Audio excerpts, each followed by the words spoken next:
오늘 14절부터 26절까지 보게 되면 예수님께서 귀신을 쫓았을 때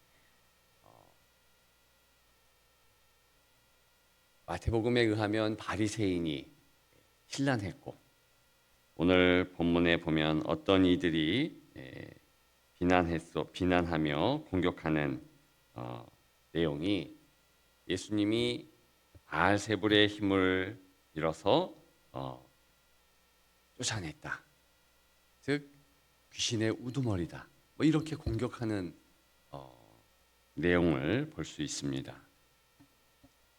우리가 이런 본문의 정황들을 살펴보면서 영적인 것을 좀 생각해 보고자 합니다. 영적인 것이다라고 이야기할 때 우리가 꼭 기억해야 하는 사실이 있습니다. 영적인 것이 현실적인 거예요. 우리는 현실적이고 실용적이다라는 말을 하면 다른 패턴, 다른 방향으로 생각을 합니다. 영적인 것, 성경에서 그렇게 말을 하면 지극히 우리의 현실적인 것을 규정하거나 말해준다, 이렇게 생각해야 합니다. 우리 현실적인 영적인 삶은 어떻습니까? 항상 우리는 사단의 공격에 노출되고 귀신의 장난이 있다, 이것은 분명합니다. 그런데 그 사실을 잊고 살지요. 어제 제가 책을 이것저것 보았는데요. 근데 그 가운데 책 제목이 흥미롭습니다. 인생은 실전이다, 이런 책 제목이 있더라고요. 실제의 전쟁이다, 이런 뜻으로 저는 느낌이 왔습니다. 물론 그 내용은 전혀 어떤 기독교적인 내용도 아니고 그냥 세상적인, 그러니까 삶이 한 번뿐이다, 그래서 마음을 다해서 그렇게 살아야 된다, 그런 일반적인 내용입니다만, 말씀을 생각하면서 저는 더 나아가서 실제 전쟁 중이다, 이런 느낌으로 생각이 되어졌습니다. 그리고 성경에서의 우리 현실은요, 실제 전쟁이 맞습니다. 얼마 전에 우리가 여호수아서도 보고, 또 우리가 복음서를, 그 가운데 누가복음을 읽고 있지 않습니까? 누가복음에 보면 예수님께서 실제 이 땅에서 삶을 치열하게 사셨어요. 그걸 어떻게 하냐면, 주님만큼 기도가 필요 없는 이가 어디에 있겠습니까? 근데 예수님은요, 처음부터 기도하셨어요. 그리고 오늘 사실 이 바알세불 논쟁, 오늘 본문의 내용을 보게 되면 이 기도와 연관해서 생각해야지, 또 떼어서 요 본문의 오늘 주제만 생각하면 절대로 안 된다는 것입니다. 우리 주님이 왜 그렇게 기도하는 모범을 우리에게 보여주셨겠습니까? 기도가 필요 없는 분, 항상 성령과 동행하시면서 아버지 하나님과 완전한 연결이 되신 그분께서 왜 기도의 행실을 행하셨고 기도의 삶을 사셨습니까? 겟세마네 동산에서 땀방울이 핏방울이 될 정도로 기도하셨겠습니까? 이 땅은요, 그만큼 이 사단의 공격, 귀신의 장난이 가득하다는 겁니다. 실제로 예수님께서 공생애 하시며 가장 먼저 행한 것은 사단의 시험을 받으신 거죠. 저 광야에서 시험을 받고 사단이 예수님을 공격했는데 처절하게 패배합니다. 그렇다고 해서 사단이 물러갔을까요? 잠시 떠나갔더라고요. 그리고 계속 이 사탄이요 예수님 주변을 맴돌았다는 것을 알 수 있습니다. 실제로 베드로를 보게 되면 주는 그리스도시요 살아계신 하나님의 아들이십니다 라고 크게 칭찬을 받은 이후 그렇게 얘기한 다음에 너 그거 깨닫게 한 것이 성령이시다 뭐 이러면서 크게 칭찬을 받은 이후에 바로 얼마 되지 않아 얼마 되지도 않아가 아니라 성경 표현은 as soon as 그런 거잖아요. 바로 예수님에게 사단적 행동을 합니다. 그리하지 마옵소서. 예수님 십자가에 달려 이제는 내가 고난받고 죽는다. 그렇게 얘기할 때 바로 그렇게 얘기했습니다. 주님께서 뭐라고 하셨습니까? 사탄아 물러가라. 왜 하셨겠어요? 그만큼 사단의 역사가 믿는 이라 할지라도 예수를 따르는 제자라 할지라도 역사하는 거예요. 제자 수준과 사도 수준이 있다고 그랬죠. 제자는 뭐라고 그랬습니까? 제자는 배우는 자 그런 뜻입니다. 그래서 주님 앞에 나온 자 그런 의미도 있는 거예요. 주님 앞에 나왔으니까 주의 말씀을 듣고 또 그만큼 주님을 가까이서 느낄 수 있는 겁니다. 사도는 뭐예요? 그 상황에서 주님이 보내시는 거예요. 보냄을 받은 자가 사도예요. 그래서 주님은 12사도를 따로 세웠고 그들을 전도 파송을 하시면서 보내셨어요. 그게 사도거든요. 70인을 또 따로 세웁니다. 보내셔요. 파송이죠? 그러면 보냄을 받은 자의 특징은 뭐라고 그랬습니까? 주님이 안 보이잖아요. 이건 실전이죠, 실전. 바로 안 보이는 그때 주님이 나와 함께 하시고 나를 통해서 역사하시며 내가 주님의 도구다라는 확실한 근거 안에서 기도하면서 주의 일을 감당하면 됩니다. 보냄받은 자가 그렇게 살아가는 거예요. 근데 느낌 없어요. 주님이 함께 한다는 임재의 그런 현실이 조금 이제 힘들어진다는 것이 사도의 특징이에요. 이게 우리의 현실 가운데 진짜 일어난다니까요. 그때 어떻게 해야 됩니까? 주님처럼 기도해야 되는 거예요. 자, 기도를 얼만큼 해야 되는지 23절 다시 한번 읽습니다. 나와 함께 아니하는 자는 나를 반대하는 자요 나와 함께 모으지 아니하는 자는 해치는 자니라. 아멘. 자, 나와 함께 아니한 자 이것은요 나를 반대하는 자요 나를 공격하는 자다 이런 내용이거든요. 전쟁 중이라는 것을 말하고 있는 전쟁 용어가 이 안에 담겨 있습니다. 즉 주님과 함께 군사로서 징집되어서 함께하지 아니하면 다른 편 자연적으로 사단에게 복속된다라는 영적 현실을 지금 말씀해 주고 있는 거예요. 여러분 생각해 보십시오. 군대는요, 이 군사들은요 항상 같이 있어야 돼요.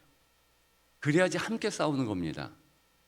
만약에 따로따로 있으면 그건 군사가 아닙니다. 왜 제식 훈련을 합니까? 저도 제일 힘든 게 제식 훈련이었어요. 총검술 할 때 저는 너무 힘들더라고요. 왜 왼손잡이인데 오른손으로 해야 되니까. 근데 왜 그렇게 다 맞춰가지고 총검술을 하고 제식 훈련을 합니까? 발도 딱딱 왼발 할 때 다 같이 왼발로 해요. 근데 바로 그런 모습이 성도의 모습, 함께함의 모습이고 주님의 호령이 들려줘야 되고 다 같이 움직여야 되는 거예요. 주님과 함께 있어야 되지 따로 있으면 그 자체가 사단의 편이라는 겁니다. 그래서 여기 23절 초반에 나와 함께 하지 아니하는 자는 나를 반대하는 자요. 반대가 바로 공격하는 자다. 이런 뜻이. 그러니까 함께 군사가 되어지고 주님의 호령이 들리고 주님께서 언제나 나와 함께 하신다는 임재감에 있어야지 된다. 자, 그러면서 두 번째 이런 말씀을 하시죠. 나와 함께 모으지 아니하는 자는, 이때 모은다 그러잖아요. 이건 뭘 뜻하냐면 같이 수확하는 자예요. 지금 함께 농사한다라는 의미고요. 이스라엘이나 우리나 똑같습니다. 수확할 때요, 함께 수확하는 거예요. 따로따로 수확하지 않습니다. 다 같이 노동 집약적으로 움직이면서 그렇게 하는 거예요. 자, 군사들이나 혹은 농부들이나 함께 하는 자입니다. 따로 하면 안 되는 겁니다. 이게 쭉 일렬로 서서 수확도 다 같이 해야지 정확하게 수확을 할 수 있는 거잖아요. 지금 그런 예의 전제 안에서 말씀하고 계시는 겁니다. 그러니까 이렇게 계속 주님과의 교제가 있지 아니하면 우리는 가만히 있으면 사단의 심부름꾼이 되어 있는 거예요. 이게 우리 존재의 연약함입니다. 우리가 본성대로 그냥 가만히 있잖아요. 살잖아요. 그럼 자연적으로 우리 육신이 좋은 대로 나아가더라. 꼭 기억해야 됩니다. 그런 표현이 있지 않습니까? 하루에도 5만 가지 생각을 한다. 실제로 사람이요 5만 가지 생각을 한대요. 통계적으로 얼마나 이 머리가 복잡한지요. 계속 생각한다는 거예요. 근데 그 생각하는 게요 도움이 될 때가 있지만 10가지 경우 중에서 8가지는 도움이 안 될 때가 더 많더라는 거죠. 생각이 많은 사람이 죄송합니다만 분노도 많을 수 있고요. 우울증도 잘 걸릴 수 있어요. 어느 정도 생각하고 멈춰야 되는데 이게 안 되는 거예요. 그래서 여기 보십시오. 24절에 보면 더러운 귀신이 사람에게 나아갔을 때 물 없는 곳으로 다니며 쉬기를 구하되 얻지 못하고 이에 이르되 내가 나온 내 집으로 돌아가리라 하고, 내 집은 뭘 뜻합니까? 사람을 얘기하는 거예요. 귀신은요 자기 집이 어디냐면 사람이에요. 사람. 이게 우리의 영적 현실이라니까요. 내가 귀신의 놀이터가 될 수 있어요. 그러니까 화를 낼 수도 있는데 화가 계속돼요. 우울할 수 있는데 우울한 게 계속돼요. 그러면 이거 한번 자기 자신을 점검해야 돼요. 내가 왜 이렇게 우울하지? 근데 우울과 생각은 연결되어 있어요. 분노와 생각도 또 연결되어 있어요. 연결고리가 있습니다. 그러면 생각은 그만하고요. 우리는 뭘 해야 되냐면 바로 기도로 나아가야 돼요. 5만 가지 생각하지 말고 5만 번 기도하십시오. 이게 핵심이에요. 주기도문이 이제 11장의 핵심이잖아요. 왜 주님이 주기도를 가르쳐 줬어요? 왜 그렇습니까? 주의 기도는요 시도 때도 없이 해야 한다는 것이고, 우리 기도의 핵심은 뭐냐면 하늘에 계신 우리 아버지, 대상이 누구냐? 하나님 아버지이신 거예요. 그냥 기도가 허공을 떠돌고 이러면 안 됩니다. 내가 원하는 것을 아무 천지신명에게 빌고 비나이다 내 소원 얘기하면서 이거 응답하오, 이게 아니고요. 대상이 뚜렷합니다. 하나님 아버지예요.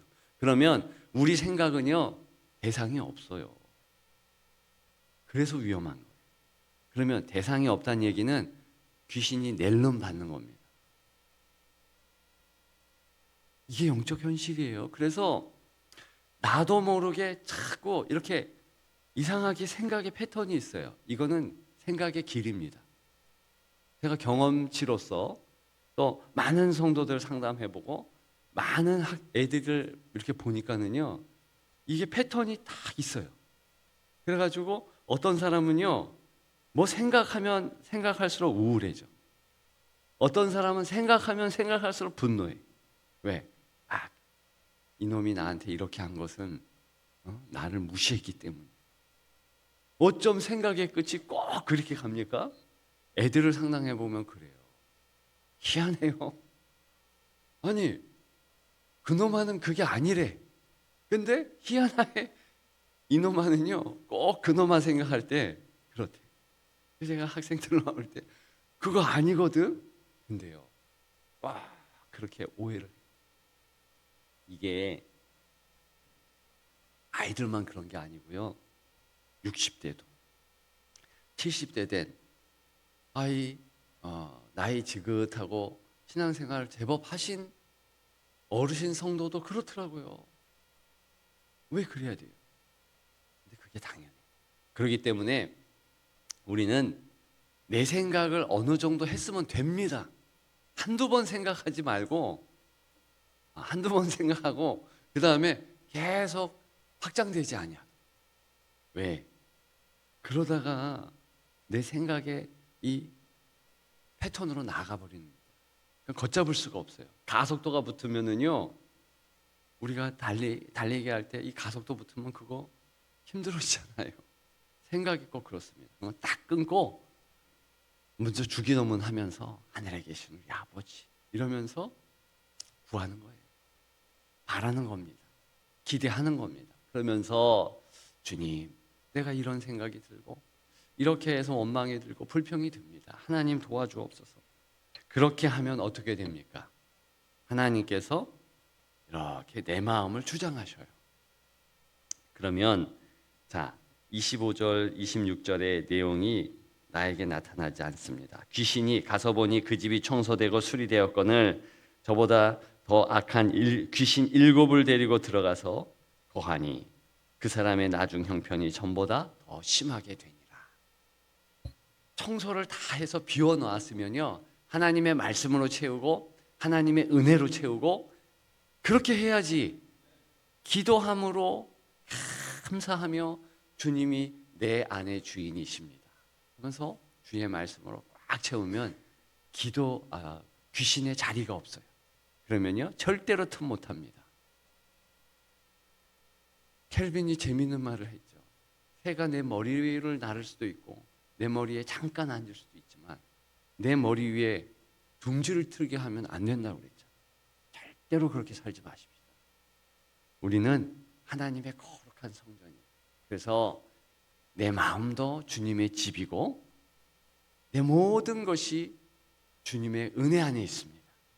내가 나아가는 것도 주의 도구 된 것이에요. 꼭 기억하셔서 나는 기도하며 살리라. 우리가 오늘 아침에 처음으로 입을 열어 찬양한 게 무엇입니까? 왕이신 나의 하나님.